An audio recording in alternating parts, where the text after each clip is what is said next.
How you doing, guys, and welcome. So, Obi-Wan Kenobi series, the most anticipated series that I've been waiting for, and boy, oh boy, it's been great.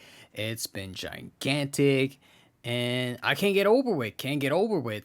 And the fact that 3 episodes in, it's been so great.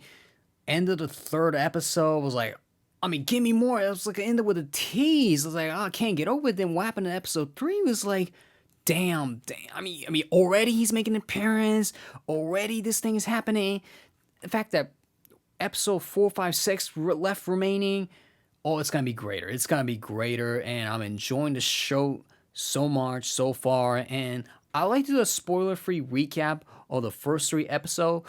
Episode one start up with very slow. The fact that the runtime of the episode one was like almost an hour, so that makes it long. And start off with a recap of the 4 or 5 minute recap of the prequel trilogy. I thought the editing on that recap was so terrific, and you don't necessarily have to watch the prequel trilogy to start the show from episode one.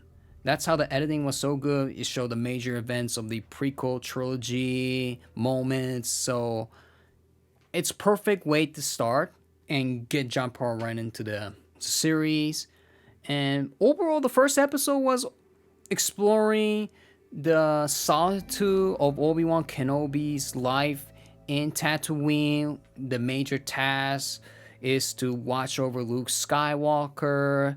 But looking through his life in Tatooine was like, wow, he's doing 9 to 5 job, very such a dirty work, very smelly job, and he really ditched his life as a Jedi Master and lived as a normal life, a secretive life. And Ewan McGregor played the character so terrific. Really, he looked like a aged, very aged, worn down guy. Doesn't look like a Jedi at all. And another introduction part of episode one was the Grand Inquisitor. We understand they're Jedi hunters. They covered it well, summarized it well. Then Obi-Wan met with this guy. It was like this guy wanted the help from Obi-Wan's like, no, he refuses to help. So there was a denial there on Obi-Wan's part, and you see some flashbacks from what happened in the prequel trilogy. He's trying to commune with Qui-Gon Jinn. Like, he had a very, very, like, terrible nightmares and flashbacks that really haunts him throughout in this episode. So, main part of this episode one was, like, Obi-Wan Kenobi's life in Tatooine. I thought it's covered so well. Like, beginning, middle, end. Like, this whole series is the middle. Beginning is like Obi-Wan's like life as a Jedi. Towards the end, which was in the original trilogy, him as a wise old man, Jedi Master, now become one with the Force. In the middle, he's very, very like had an identity crisis going on. So I like how this series is going so far. And a couple of things I really like about this in episode one was like Obi-Wan's interaction with this one tribe in Tatooine. Like, you know, this tribe. I really love the interaction, like their language, their language exchange. I mean, these tribes sell junk, so it's very, very funny. And one thing I did like, I was like, that's not fair moment was like when Owen Lars approached Obi-Wan's like stay away. It's like Obi-Wan's like he must be trained when his time comes. Like his father mentioned Anakin. I mean, he's trying to train Luke when the time comes. I thought that was unfair because Obi-Wan trained Anakin well. Anakin was not wise enough at the end. He was twisted by the dark side and Palpatine. That's what happened. So I thought the criticism on Obi-Wan, that wasn't fair. That wasn't fair. And one appearances that I was surprised by from this series, from episode one, was like this young Highness appearance. She's a younger self from the original trilogy, the one of the main characters. And I was very amazed by her appearance. And I liked her personality. She had a very mixed personality of her when she was a prime age herself in the original trilogy to one of the main characters from the prequel trilogy. she played the character so well. She played the character so well, and she holds the big key throughout this series, which I'm very, very intrigued by. And move on to the episode 2 after first episode was very, very slow to like now the action picks up, it gets faster, more fun, more action. Really loved it.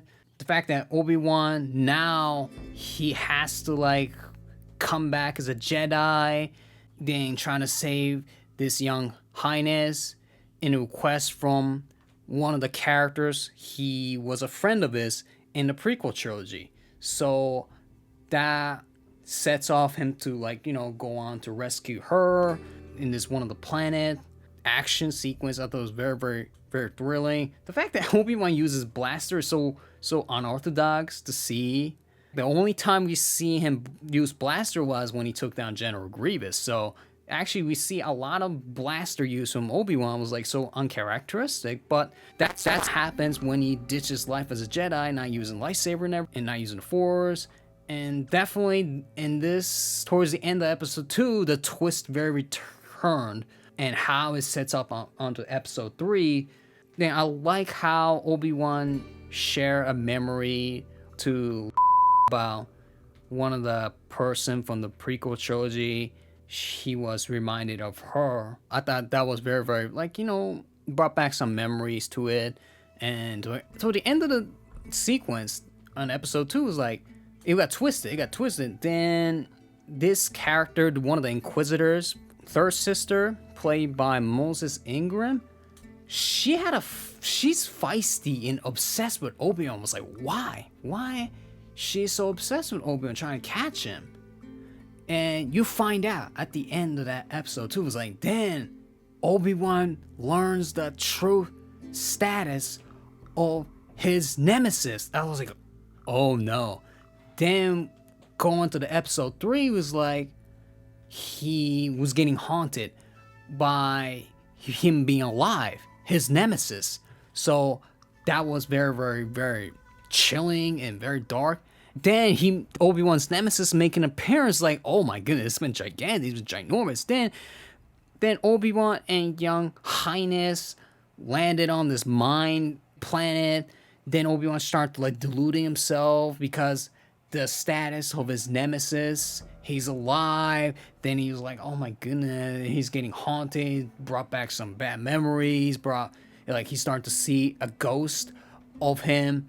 The fact that in this episode, the tension was filled, it got nervous. So despite first episode, slow, second episode picks it up, then it started getting nervous. Started getting nervous in third episode.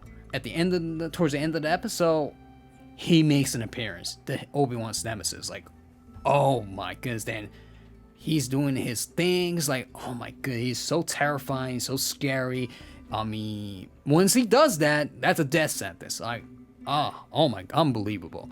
And then the rumored rematch, I call it happened. But Obi-Wan was dominated by him. It was like, oh my goodness, he is not up to the challenge. His skill is not up to the challenge, up to the task. He's very, very aged. He needs to get it back. He was dominated by it. Then at the end of episode 3, he kind of got away. But what happened to the young highness? That sets off to be like, oh my god, give me more. That's what happened. And end of episode 3. I mean, overall, it's been terrific, and can't wait for the next one. So that's all the time for this one. Thank you for watching my spoilers-free recap of Obi-Wan Kenobi series episode 1, 2, and 3. What do you think about it? Stay tuned for the next video and see you in the next one.